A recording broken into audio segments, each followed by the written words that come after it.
మాకు ఇక్కడ దక్కే లవ్ అండ్ అఫెక్షన్ చాలా ఎక్కువగా ఉంది. మాకు చాలా చాలా నచ్చింది. అందరూ సిద్ధంగానే ఉన్నారు. అందరూ ఎప్పుడెప్పుడు మే 13 కోసం అని వెయిట్ చేస్తూ ఉన్నారు. ఎప్పుడెప్పుడు జగన్ గారు మళ్ళీ ప్రభుత్వం వస్తుంది, మేము అందరం సుఖంగా ఉండొచ్చు అనేది అందరి ఆశ.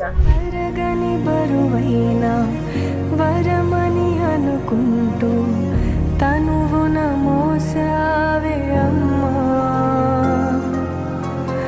కడుపున కదలికలై కలవర పెడుతున్నా విరివిగా పంచావే ప్రేమ, కను తెరవక